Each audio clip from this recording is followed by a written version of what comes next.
Friends, hi, my name is रॉथर जेलिस is my name. So आज हम बात करेंगे एमपीडीटी काउंसलिंग में अगर आपने गलत रजिस्ट्रेशन कर दिया या चॉइस फिलिंग आपको करेक्ट करना है तो इन दोनों के ऑप्शंस अभी अवेलेबल हैं। अगर मान लीजिए मैं ईडब्ल्यूएस कैटेगरी का था, ओबीसी का था, मैंने जनरल कर दिया है, या एमपी डोमिसाइल नो कर दिया था, मैं एमपी डोमिसाइल था मेरे पास, ये कुछ भी आपको संशोधन करना है, एडिट करना है, तो तमाम चीजों को समझेंगे इन डिटेल। चलिए शुरू करते हैं।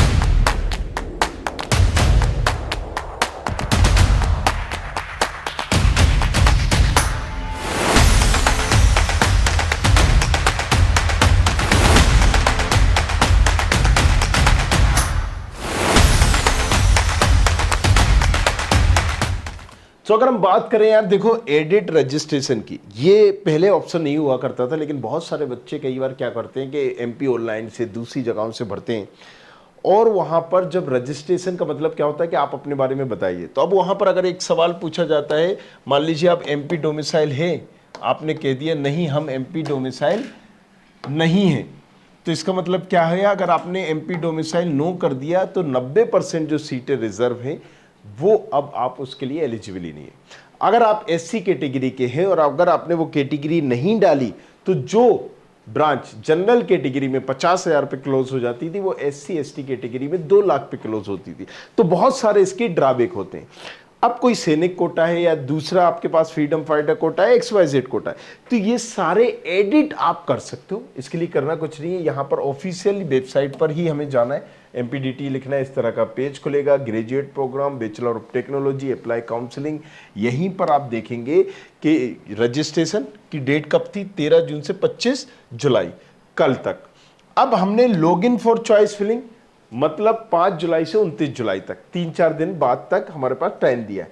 लेकिन अब एक और पैनल यहां आ रहा होगा, एडिट रजिस्ट्रेशन। आज कितनी है, 26 और कल है 27। 26-27 जुलाई को हम यहां पर एडिट कर सकते हैं। आप जब यहां क्लिक करेंगे तो आपका रजिस्ट्रेशन एडिट आप कर पाओगे। अब 2 तरीके से प्रोसेस होगी इसमें, वो आप समझिए जरा। एक तो वो होगी जैसे राइट, सिंपल सी चीजें हैं, आपने उनको एडिट कर दिया। सिंपल सी चीजों से मतलब क्या है, मान लीजिए यहां पर आपने XYZ चीजों को चेंज किया, जैसे कि मार्क्स वगैरह 12th में इतने थे, अब इतने हो गए, तो आपको फिर से वो डॉक्यूमेंट प्रोवाइड करना पड़ेगा। आपने कहा मैं एससी कैटेगरी का हूँ, ओबीसी कैटेगरी का हूँ, तो आपको वो डॉक्यूमेंट प्रोवाइड करो, ऑटोमेटिक उसका वेरिफिकेशन हो जाएगा। दूसरा, कई लोग जैसे फ्रीडम फाइटर हैं, सैनिक हैं, अगर वो इसको एडिट करेंगे तो उनको एक पर्टिकुलर ऑप्शन यहाँ पर आ सकता है कि कॉन्टेक्ट नियर बाय सेंटर। तो आपको जो आपके पास हो, आप जिस डिस्ट्रिक्ट में रहते हैं, पॉलिटेक्निक जो कॉलेज है, महिला या पुरुष जो भी पॉलिटेक्निक कॉलेजेस है, वहां आपको जाना है। वो एक सेंटर होता है और वहां पर आप जाकर बताएंगे कि देखो भाई साहब, मेरे पास ये सर्टिफिकेट था, मैं नहीं कर पाया। अगर एरर आ रहा है, अगर हो गया एडिट, दैट्स ओके, फाइन। अगर एरर आ रहा है तो डरने की जरूरत नहीं है, आपको जस्ट या तो कॉल करना है, राइट, या फिर आपको नियर बाय सेंटर जाना है। बेटर है कि आप नियर बाय सेंटर चले जाओ अगर आसपास से, और वहां पर आप जब जाओगे तो ये चीज बिल्कुल क्लियर हो जाएगी। अगर आपको अभी दिख गया है तो कल आप जाके वहां पर एडिट कर सकते हो। सीधी सी बात है यार। देखो रजिस्ट्रेशन में मान लीजिए पहले हमने अपने आप को बताया जनरल, अब बाद में हम इसको एडिट करके बोल रहे हैं कि एससी कैटेगरी का हूं, तो एससी कैटेगरी में वही कॉलेजेस की है, GSITS से मान लीजिए, DAV भी है, तो 2 लाख की रैंक में कंप्यूटर साइंस मिल रही है। जनरल में यहां पर 40,000 की रैंक में ही क्लोज हो रहा है, राइट। तो जो चीज 40,000 की रैंक में क्लोज हो रही है वो यहां पर आपको कितने में मिल रही है, 2 लाख की रैंक में। तो अब क्लियर है कि हम यहां पर जब एससी कैटेगरी बोल रहे होंगे तो भाई साहब वो बोलेंगे लाओ एससी का सर्टिफिकेट। तुम एससी कैटेगरी के हो ना, एसटी कैटेगरी के हो ना, तो एसटी एससी का सर्टिफिकेट दो, हमें प्रूफ दो कि तुम भाई साहब उस कैटेगरी के हो। तो कई बार जब हम ये सारी चीजें करते हैं तो हमें ये प्रूफ देने ही पड़ेंगे, और अगर यहाँ पर कुछ ऐसी चीज जो आप अपलोड नहीं कर पा रहे हो तो वो एरर बताएगा, आपको नियर बाय सेंटर जाके वो प्रूफ लेके, वो सर्टिफिकेट लेके जाना पड़ेगा, वो वहां से एडिट कर देंगे, राइट। सो एडिट का हमने फिर से देख लेते हैं एक बार। एडिट रजिस्ट्रेशन पर जाना है, इसी तरीके से एडिट रीचॉइस फिलिंग जो कि कल परसों में आ जाएगा, 28 तारीख को। अभी रजिस्ट्रेशन एडिट कर दिया, इसके बाद हम चॉइस फिलिंग भी एडिट कर सकते हैं अगर हमने किसी तरह की गलती कर दी है अपनी चॉइस फिलिंग में, राइट। कि मान लीजिए XYZ हमने कॉलेजेस डाला, अब हमें लग रहा है हमने लॉग भी कर दिया, पेमेंट भी कर दिया, अब हमें फिर से एडिट करना है, तो 100 रुपये 130 रुपये हम जमा करेंगे, एक फीस लगेगी 100 रुपीज की, और हम फिर से एडिट भी कर सकते हैं। So don't worry about it. अगर आपको नहीं समझ में आ रहा है कि चॉइस फिलिंग कैसे करना है, तो उसका भी बहुत जबरदस्त तरीका हमने टूल बना के रखा था। देखिए हमने टूल ऑलरेडी बनाया हुआ है, मेक श्योर दिस थिंग। आप ये जाओगे, कुछ नहीं करना है, studentkhapri.com हमने किया। अगर आपने चॉइस फिलिंग कर भी दी है तो एक बार इस टूल में जरूर जाके देखना, क्योंकि ये आपकी चॉइस फिलिंग बता देगा, जो भी आपने डाली है चॉइस फिलिंग में सेम एग्जैक्टली इस टूल में डाल देना। ये पहले ही बता देगा कि आपको कौन सा कॉलेज मिल रहा है, उसकी कौन सी ब्रांच मिल रही है, और आपको वो आगे पीछे करना है कि जरूरत है भी या नहीं है। सो चॉइस फिलिंग टूल में आप जाओगे, यहां पर आप MPDT जाओगे, और मान लीजिए अब मेरी रैंक है यहां पर 1,02,000। 1,02,000 में मान लीजिए मैंने जो कॉलेजेस भरना थे वो भर दिए। यहाँ कैटेगरी डाल देता हूँ मैं, जो भी मेरी कैटेगरी है, राउंड फर्स्ट या सेकेंड, ये सारे राउंड देखना है।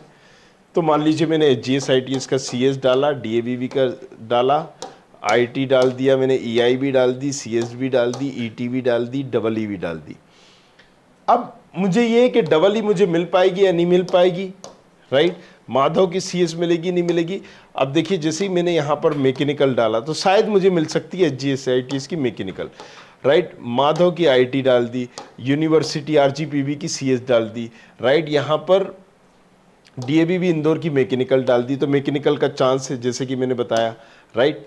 लेकिन ये सॉफ्टवेयर आपको नहीं पता कि चांस है या नहीं, मैं बता रहा हूँ यहाँ पर मैकेनिकल सिविल का चांसेस है, आपको नहीं पता, तो ये सॉफ्टवेयर खुद से कर देगा।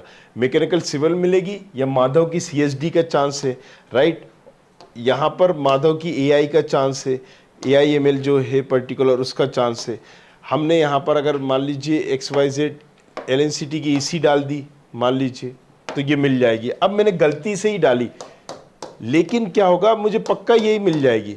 तो अगर जब मुझे ये मिलेगी, या तो उसके ऊपर मैकेनिकल मिलेगी, AI मिलेगी, या LNCT की CSE मिलेगी, और कुछ नहीं मिलेगा। अब ये सॉफ्टवेयर पहले से ही इंडिकेट कर देगा, पहले से ही पकड़ के आपको बता देगा, देखिए ये रेड मतलब ये कॉलेजेस आपको नहीं मिल रहे हैं, अगर येलो आएगा तो उसके मिलने के चांसेस हैं, और ग्रीन जो आ रहा है वो मिल रहा है अभी आपको। आपकी चॉइस फिलिंग जो भरा है, देखिए यहाँ पर हमने क्या बोला कि माधव की CSD, राइट, यहाँ पर EC और माधव की AI, ये देखिए ये कॉलेजेस हमें मिल रहे हैं। लक्ष्मी नारायण की EC भी बोला था, वो भी मिल रहा है। अब ये भी इंडिकेट कर रहा है कि ये कॉलेज थोड़ा आप नीचे ला सकते हो। दूसरा आपको ये भी इंडिकेट कर रहा है भाई साहब कि आप ने जो चॉइस फिलिंग की है उसके अकॉर्डिंग आपको 20 नंबर का कॉलेज मिल रहा है, क्योंकि जब हम चॉइस फिलिंग करते हैं तो नीचे अगर कितने भी अच्छे कॉलेजेस है, बीच में एक कमजोर ब्रांच है, तो वो आपको मिल जाएगी, उसके नीचे नहीं जाता है। तो ये टूल इसीलिए बनाया है कि ताकि इससे हजारों बच्चे जो मिस्टेक कर रहे होते थे, कोई RGPM डाल देता था, कोई कुछ, तो यहां से इस टूल का यूज करके वो पहले ही क्लियरली देख सकते हैं कि मुझे कौन सा कॉलेज मिल रहा है। 20वें नंबर का आपको कॉलेजेस मिल रहा है, 20-21 का, दैट्स इट। अब आप इसको आगे पीछे ऊपर नीचे कर लीजिए अपने हिसाब से, और फिर चॉइस फिलिंग कर दीजिए। तो हमने बनाया ही इसीलिए है, राइट, कि आप रेडिट चॉइस फिलिंग कर सकते हैं। अगर आपने चॉइस फिलिंग कर भी दी है तो डोंट वरी, ये वीडियो देखने के बाद आप फिर से इस टूल का यूज करिए और चॉइस फिलिंग एडिट कर दीजिए। 100 रुपया लगेगा, मात्र 130 रुपये, लेकिन वो आपके लिए काफी यूजफुल होगा, राइट। तो ये करना जरूर चाहिए। जो आपने चॉइस फिलिंग करी है, लॉक करिए, इसको जाके चेक करिए और फिर से री चॉइस फिलिंग करिए। Thank you very much, thanks a lot. बने रहिए हमारे साथ, कुछ और सवाल जवाब हो तो पूछिए। Thank you. I hope you like this video. For more such videos, keep watching our channel. And do not forget to like, share and subscribe.